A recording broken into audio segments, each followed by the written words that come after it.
Bonjour à tous, donc je vais vous montrer une petite réalisation qu'on a faite. Donc moi et des collègues ont fait une partie du travail. Moi je suis venu faire une autre partie du travail avec mon collègue Étienne qui est juste derrière la caméra qui est là.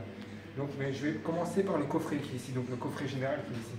Donc là, dans ce coffret que vous voyez ici vous avez donc là le jeu de barre, un premier jeu de barre, un deuxième jeu de barre avec la phase RST, RST. Ce premier jeu de barre qui est ici fonctionne avec ce sectionneur qui est ici. Une fois que le sectionneur est enclenché, lui il distribue la tension sur chaque disjoncteur qui est là. Donc le disjoncteur qui est ici, c'est le premier disjoncteur qui est là. Celui-ci c'est pour l'éclairage. Quand je vais le couper d'office, qu'est-ce qui va se passer? Je vais couper l'éclairage. Hop, vous voyez l'éclairage est coupé. Maintenant, je enclenche, l'éclairage s'allume.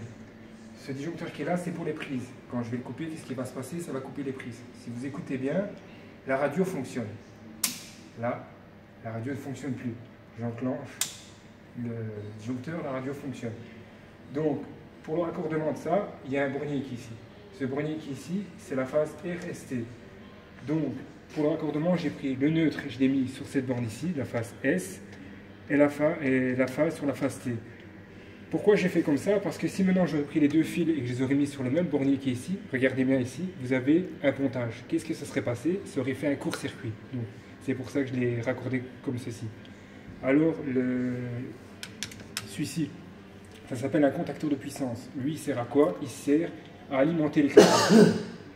Lui il sert à alimenter l'éclairage, le contacteur de puissance.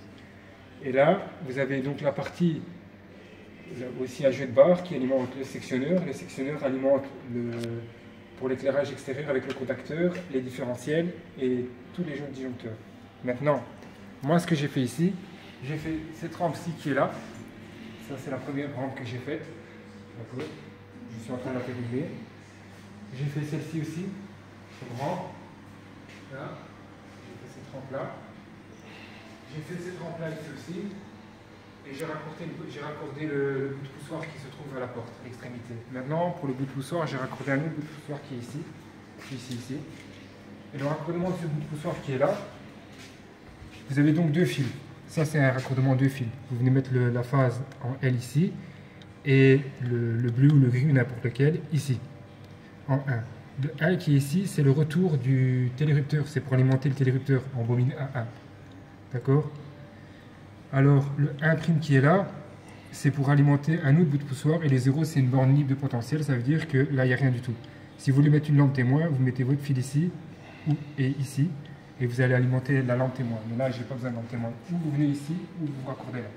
Donc, voilà, ça fonctionne. Donc, je vous remercie pour cette petite vidéo, et je vous souhaite à tous une très très bonne journée. Au revoir.